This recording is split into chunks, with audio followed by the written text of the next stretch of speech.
Hello everyone. Chapter 3 पढ़ रहे थे हम रोटेशनल मोशन यानी कि घूर्णन गति। उसके न्यूमेरिकल सॉल्व कर रहे थे जिसका टॉपिक चल रहा था हमारा सर्कुलर मोशन का। उसी को आगे कंटिन्यू करते हुए कुछ और न्यूमेरिकल्स देखते हैं।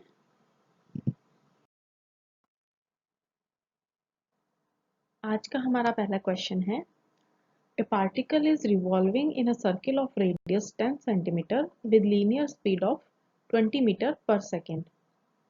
Find first its period of revolution and second frequency। यानी कि क्या पूछा है हमसे, हमें क्या बताया गया है कि एक पार्टिकल है वो एक सर्कल में रिवॉल्व कर रहा है मतलब गोल गोल घूम रहा है। जैसे पृथ्वी सूर्य के चारों ओर जो चक्कर लगाती है उसे, उस टाइप की जो गति होती है उसे रिवॉल्विंग कहते हैं। तो कहता है कि एक पार्टिकल है वो किसी सर्किल में रिवॉल्व कर रहा है और उस सर्किल की जो त्रिज्या है वो 10 सेंटीमीटर है। साथ ही उस पार्टिकल की जो लीनियर स्पीड है यानी कि जो रेखीय चाल है वो है 20 मीटर पर सेकेंड। ये हमें क्वेश्चन में दिया हुआ है, यानी हमें r का मान दिया हुआ है और रेखीय चाल v का मान दिया हुआ है। अब हमें ज्ञात क्या करना है, उसका पीरियड ऑफ रिवॉल्यूशन यानी कि जो वो चक्कर लगाने में, रिवॉल्यूशन करने में जितना टाइम लेता है वो निकालना है और उसकी आवृत्ति निकालनी है। तो सबसे पहले जैसे हम क्वेश्चन को हमेशा न्यूमेरिकल सॉल्व करते टाइम सॉल्व करते हैं, जो भी आपको चीजें दी हुई हैं वो लिख लीजिए कि हमें क्या क्या दिया हुआ है। उसी के साथ जो भी चीजें दी हुई हैं उनको एक कॉमन यूनिट सिस्टम में चेंज कर लीजिए। जैसे हम हमेशा करते आ रहे हैं, या तो MKS में चेंज कर लेते हैं या उसे कहा जाता है एक टाइप से कि SI सिस्टम में हम उसे चेंज कर लेते हैं। तो दिया हुआ क्या है, हमें R का मान दिया हुआ है। R है हमारा 10 सेंटीमीटर। 10 सेंटीमीटर को मीटर में कन्वर्ट कर लिया तो आ गया 10 × 10⁻² मीटर, क्योंकि 1 सेंटीमीटर में 10⁻² मीटर होते हैं। इसी तरीके से v का मान दिया गया है 20 मीटर पर सेकेंड। MKS पद्धति में ही है इसलिए इसे कन्वर्ट करने की जरूरत नहीं है। अब नेक्स्ट चीज क्या देखते हैं कि हमें ज्ञात क्या करना है। तो हमें ज्ञात करना है पीरियड ऑफ रिवॉल्यूशन यानी कि टाइम पीरियड कैपिटल T और फ्रीक्वेंसी N या F, जिसे या तो N से लिखा जाता है आवृत्ति को या F से लिखा जाता है। तो हमें फ्रीक्वेंसी N या F जो आप लिखना चाहें वो ज्ञात करनी है। अब सबसे पहले हमने पहले भी टाइम पीरियड जब देखा था लेक्चर में, तब भी हमने देखा था टाइम पीरियड T होता है 2πr/v। फॉर्मूला हमने उस टाइम देखा था। अगर आपको नहीं याद है तो एक बार फिर से लेक्चर को देख लीजिए। T का मान 2πr/v कैसे आया, क्योंकि हमें ये पता है चाल क्या होती है, दूरी बटे समय, या कहें समय क्या होता है, दूरी बटे चाल। अब एक पूरा चक्कर लगाने में वृत्ताकार पथ पर वो पार्टिकल कितनी दूरी तय करेगा, 2πr की, उस वृत्त की परिधि के बराबर यानी कि 2πr, और बट्टे उसकी चाल क्या दी हुई है v। तो t का मान आ गया आपका 2πr/v। वैल्यूज पुटअप कर दीजिए। पाई की वैल्यू 3.14, r की वैल्यू आपको दी हुई है, v की वैल्यू आपको दी हुई है। ये चीजें आप वैल्यूज पुटअप जब करेंगे तो t का मान आपको मिलता है 0.0314 सेकेंड। यानी कि इस क्वेश्चन का जो पहला पार्ट हमें बताना था पीरियड ऑफ रिवॉल्यूशन का, उसका मान आ गया आपका कैपिटल T के बराबर 0.0314 सेकेंड। नेक्स्ट पार्ट में हमें क्या करना है, फ्रीक्वेंसी ज्ञात करनी है यानी आवृत्ति ज्ञात करनी है। हमें पता है फ्रीक्वेंसी f जो होती है वो होती है 1 टाइम पीरियड यानी कि 1/t। t का मान आपने फर्स्ट पार्ट में निकाला है अभी, तो वो वैल्यू ऊपर से पुटअप कर दीजिए। तो फ्रीक्वेंसी f का मान आपको मिला 31.85 सेकेंड इनवर्स। ठीक है, बिल्कुल सिंपल सा क्वेश्चन है। दो चीजें आपको दी हुई हैं, दो चीजें आपको ज्ञात करनी है, फॉर्मूलाज आपको याद होने चाहिए, सीधे सीधे वैल्यू पुटअप करनी है और आंसर निकालना है।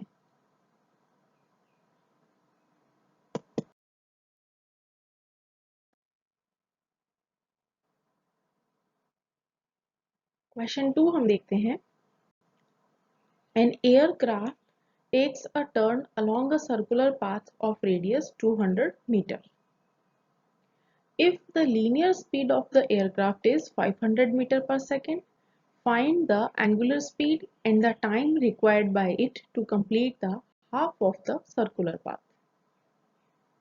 क्या दिया हुआ है क्वेश्चन में कि एक एयरक्राफ्ट है यानी कि कोई वायुयान है, वो एक वृत्ताकार पथ पर टर्न लेता है, यानी कि सर्कुलर पाथ पर वो टर्न करता है। इस सर्कुलर पाथ की त्रिज्या आपको दी हुई है 2000 मीटर। आगे कहता है कि अगर उस वायुयान की लीनियर स्पीड जो है यानी कि रेखीय वेग जो है वो 500 मीटर पर सेकेंड है, तो आपको उसका एंगुलर स्पीड यानी कि कोणीय वेग निकालना है और वो समय निकालना है जिसमें ये सर्कुलर पाथ का आधा चक्कर कंप्लीट कर ले। यानी दो चीजें हमें निकालनी है, एक तो उसका कोणीय वेग और दूसरा वो टाइम जिसमें वो उस सर्कुलर पाथ का आधा चक्कर कंप्लीट कर ले। ध्यान रखिएगा, आधा चक्कर निकालना है हमें यहाँ पे, पूरा टाइम पीरियड नहीं निकालना, आधा चक्कर लगाने में जितना टाइम लगेगा वो निकालना है। सॉल्यूशन शुरू करते हैं। सबसे पहले वही चीज जो दिया हुआ है वो लिख लीजिए। तो आर का मान दिया हुआ है 2000 मीटर, एसआई सिस्टम में है इसलिए कन्वर्ट नहीं करेंगे। v का मान दिया हुआ है 500 मीटर पर सेकेंड, अगेन एसआई सिस्टम में है, चेंज करने की जरूरत नहीं है। अब लिखते हैं कि हमें ज्ञात क्या क्या करना है। तो कोणीय वेग ओमेगा ज्ञात करना है और आधा चक्कर पूरा करने में जितना टाइम लगता है वो टाइम t निकालना है। तो सबसे पहले हमें ये पता है कि v बराबर होता है ओमेगा इंटू आर। रेखीय वेग और कोणीय वेग में संबंध होता है v बराबर ओमेगा इंटू आर, या फिर उसे लिख सकते हैं ओमेगा का मान आपका आएगा v अपॉन आर के बराबर। v का मान दिया हुआ है आपको 500, r का मान दिया हुआ है 2000। वैल्यूज जब पुटअप करेंगे तो आपको ओमेगा की वैल्यू मिल जाएगी 0.25 और ओमेगा का जो मात्रक होता है वो होता है रेडियन पर सेकेंड। तो ओमेगा का मान आया 0.25 रेडियन पर सेकेंड। एक पार्ट हमारा सॉल्व हो जाता है। सेकेंड पार्ट में हमें क्या निकालना है, वो टाइम पीरियड निकालना है जिसमें ये अपना आधा सर्किल कंप्लीट कर ले। तो देखिए फॉर्मूला क्या होता है, चाल बराबर दूरी बटे समय। चाल की जगह लिख दिया v और दूरी कितनी तय करनी है, आधा सर्कुलर पाथ यानी कि अर्धवृत्त तय कर रहा है। अर्धवृत्त तय करने का मतलब उसकी आधी परिधि, और आधी परिधि का मान क्या होगा, पूरी परिधि क्या होती है 2 पाई आर, तो आधी परिधि हो गई हमारी 2 पाई आर अपॉन टी। तो जितनी दूरी उसको तय करनी है वो हो गई आपकी 2 पाई आर अपॉन 2। अब चाल बराबर होता है दूरी बटे समय। दूरी हमारी आ गई 2 पाई आर अपॉन 2 और समय का मान आ गया t। तो v का मान हमें मिला 2 पाई आर अपॉन 2t। यहां से पक्षांतरण करके t का मान क्या आएगा, 2 पाई आर अपॉन 2 v के बराबर। अब आपके पास r की वैल्यू है, v की वैल्यू है, पाई का मान 3.14 होता है। वैल्यूज पुटअप करेंगे तो टाइम आपको मिलेगा 12.56 सेकेंड का।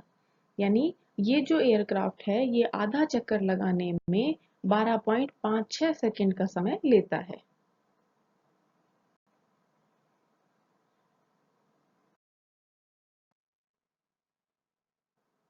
नेक्स्ट क्वेश्चन हमें क्या कहता है, the frequency of a particle performing circular motion changes from 60 RPM to 180 RPM in 20 second. Calculate the angular acceleration. यानी क्या दिया गया है कि एक पार्टिकल है जो कि सर्कुलर मोशन यानी कि वृत्ताकार गति परफॉर्म कर रहा है और उसकी आवृत्ति परिवर्तित होती है 60 आरपीएम से लेकर 180 आरपीएम तक। यानी आवृत्ति का मान परिवर्तित हो रहा है समय के साथ और 60 आरपीएम से शुरू होता है और 180 आरपीएम तक चेंज होता रहता है। और इस ड्यूरेशन में यानी कि ये परिवर्तन में समय कितना होता है उसका 20 सेकेंड। तो कैलकुलेट द एंगुलर एक्सेलरेशन यानी कि कोणीय त्वरण आपको ज्ञात करना है। वही क्वेश्चन सॉल्व करने का तरीका, सबसे पहले क्या क्या दिया हुआ है वो लिख लीजिए।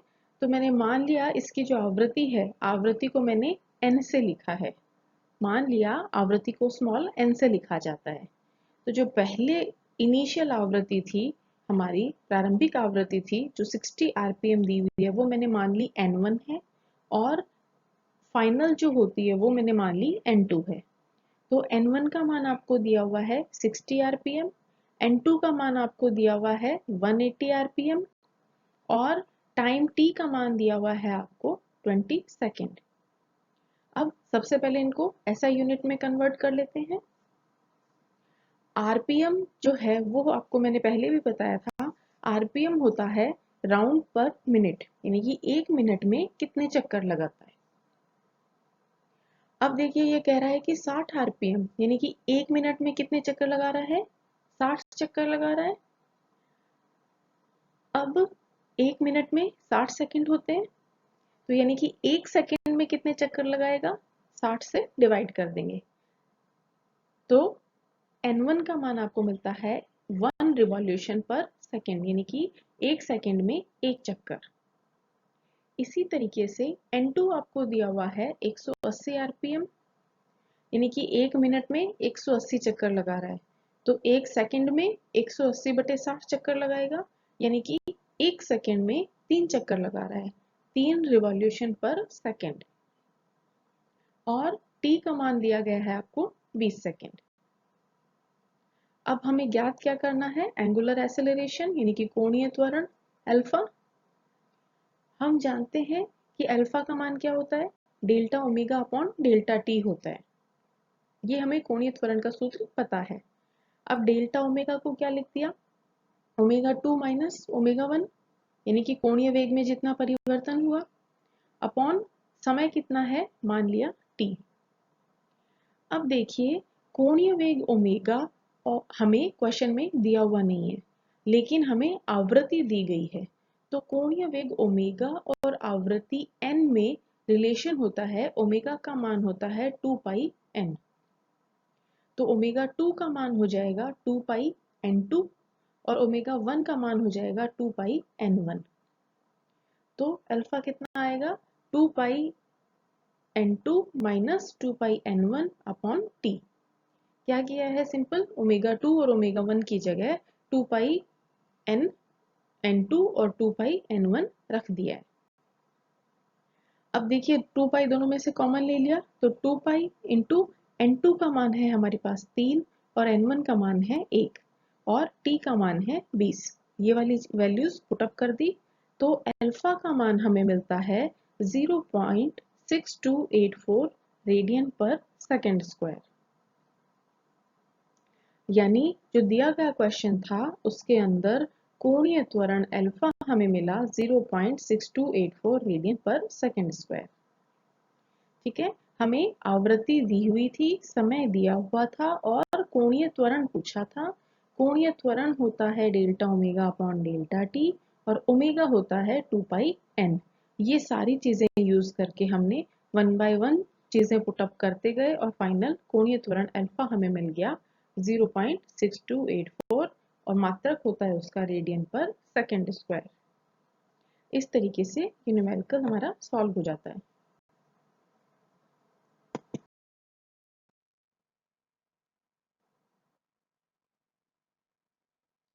अब देखिए नेक्स्ट क्वेश्चन क्या है, What is the angular velocity of a particle in a circular orbit rotating at the rate of 200 times per minute?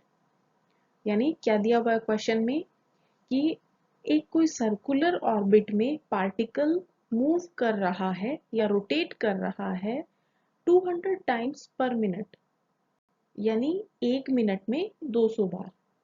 एक सर्कुलर ऑर्बिट में एक पार्टिकल है, उसकी रेट ऑफ रोटेशन यानी कि घूर्णन की गति है कि वो 1 मिनट में 200 बार घूम जाता है, यानी कि 200 चक्कर लगा लेता है।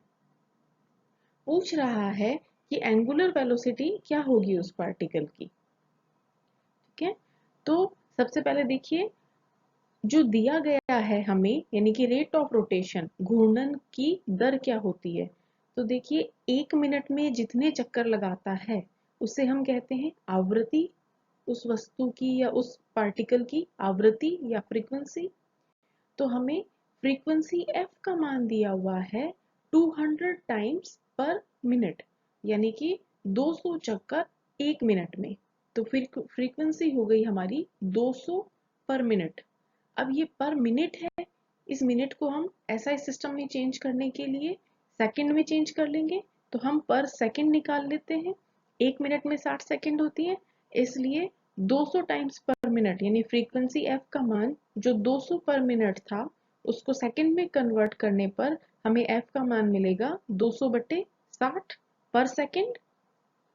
तो f हो गया हमारा 200/60।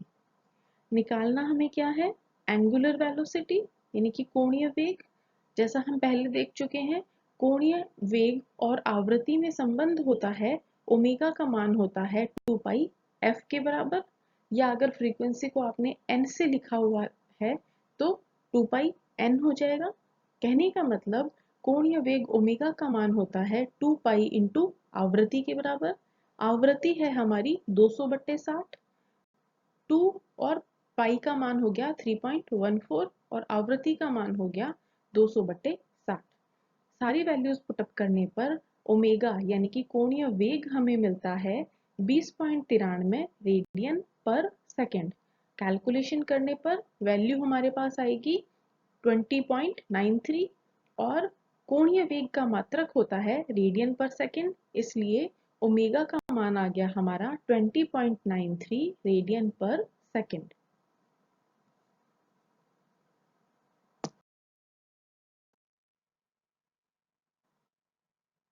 नेक्स्ट क्वेश्चन लेते हैं। Stone tied to one end of a string is whirled in a horizontal circle of radius 40 cm with a frequency of 30 rpm. Find the angular velocity and the linear velocity of the stone. क्या कहा गया है question में कि एक stone है यानी कि पत्थर है, उसको रस्सी के एक किनारे से हमने बांध दिया है और उसको एक हॉरिजॉन्टल यानी कि क्षैतिज सर्किल में, वृत्ताकार पथ में, जिसकी त्रिज्या है 40 सेंटीमीटर और आवृत्ति है 30 आरपीएम की दर से हम उसे घुमाते हैं। यानी जैसा हम बचपन में क्या करते थे, धागे के पत्थर बांध के उसे हाथ से गोल गोल घुमाया करते थे, वैसा ही कुछ केस है जिसमें कह रहा है कि वो जो सर्किल बनाता है, जो धागा आपका वृत्ताकार पथ बना रहा है, उसकी त्रिज्या है वो 40 सेंटीमीटर है और ये जो घूर्णन की गति है, इसकी रिवॉल्यूशन की जो मोशन की जो गति है यानी कि फ्रीक्वेंसी है, उसे कहा गया है 30 आरपीएम। वो दी गई है हमारे पास 30 आरपीएम। हमें निकालनी है उसकी एंगुलर वेलोसिटी यानी कि कोणीय वेग और रेखीय वेग, किसका, पत्थर का। ठीक है, तो यानी कि क्वेश्चन में हमें दो चीजें दी हुई हैं, एक तो जो हमारा वृत्ताकार पथ बन रहा है उसकी त्रिज्या दी गई है 40 सेंटीमीटर और उस पत्थर के घूर्णन की आवृत्ति हमें दी गई है 30 आरपीएम। तो जो सबसे पहले जो दिया हुआ है उसे लिख लेते हैं। एक आर का मान दिया हुआ है और एक आवृत्ति एन का मान दिया हुआ है। आर का मान है हमारा 40 सेंटीमीटर और एन का मान है हमारा 30 आरपीएम। अब क्या करना है हमें, जो हमें दिया हुआ है उसको सबसे पहले एसआई सिस्टम में कन्वर्ट करते हैं। तो 40 सेंटीमीटर को कन्वर्ट कर दिया, 40 इंटू 10⁻⁻2 मीटर और आवृत्ति हो गई हमारी एन हो गई 30 आरपीएम यानी कि 30 राउंड पर मिनट या रिवॉल्यूशन पर मिनट, यानी 1 मिनट में 30 चक्कर लगा रहा है तो 1 सेकंड में कितने लगाएगा, 30/60 रिवॉल्यूशन पर सेकंड यानी कि 0.5 आरपीएस। 0 यानी आवृत्ति हो गई हमारी 0.5 चक्कर प्रति सेकंड। अब हमें क्या ज्ञात करना है, एंगुलर वेलोसिटी और लीनियर वेलोसिटी यानी कि कोणीय वेग और रेखीय वेग।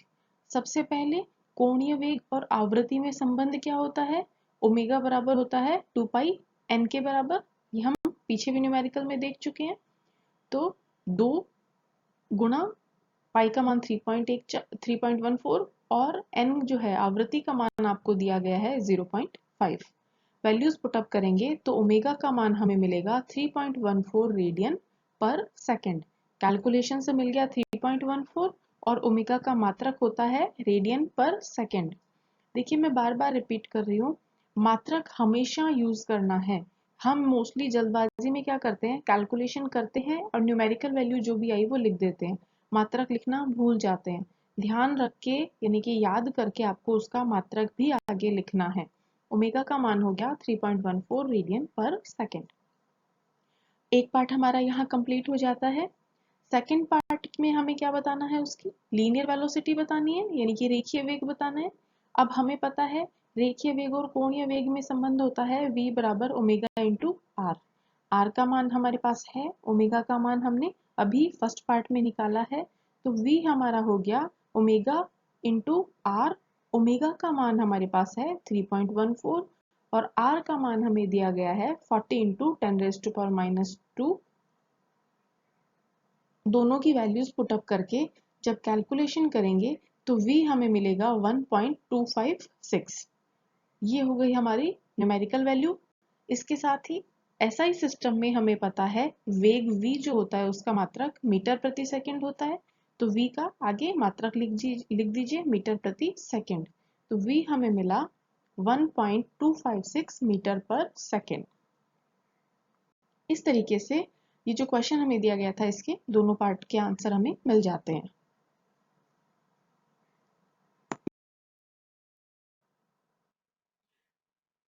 देखिए पिछले 2-3 दिन के लेक्चर में हम जो न्यूमेरिकल सॉल्व कर रहे हैं वो सर्कुलर मोशन के हैं, जिसमें हम कोणीय वेग, कोणीय विस्थापन, कोणीय त्वरण, आवृत्ति, आवर्तकाल, इनके न्यूमेरिकल सॉल्व कर चुके हैं। आई थिंक एक बार के लिए इतने न्यूमेरिकल्स इनफ होंगे इन क्वेश्चंस को समझने के लिए। हर टाइप के न्यूमेरिकल आपको करवा दिए गए हैं। इसी से रिलेटेड या ऐसे ही और कोई क्वेश्चन आपको दिखाई देते हैं तो खुद सॉल्व करने की कोशिश कीजिएगा। अब कल के लेक्चर में या कल से हम ये देखेंगे कि जो हमने पढ़ा था सेंट्रीफ्यूगल और सेंट्रीपिटल फोर्सेस, यानी कि अपकेंद्रीय और अभिकेंद्रीय बल, उनसे रिलेटेड या उस टाइप के जो न्यूमेरिकल्स होते हैं उनको हम कैसे सॉल्व करेंगे। सर्कुलर मोशन पर हमने कम से कम 10 या 12 न्यूमेरिकल देख लिए हैं। आई थिंक इतने न्यूमेरिकल मोर देन इनफ है कि आपको समझ में आ जाए कि किसी भी न्यूमेरिकल को या इस टाइप के जो क्वेश्चन आते हैं उनको कैसे सॉल्व करना है। कल से हम अपकेंद्रीय और अभिकेंद्रीय बल से रिलेटेड जो चीजें हैं या जो उसके न्यूमेरिकल पार्ट्स हैं उनको देखेंगे। Thank you so much.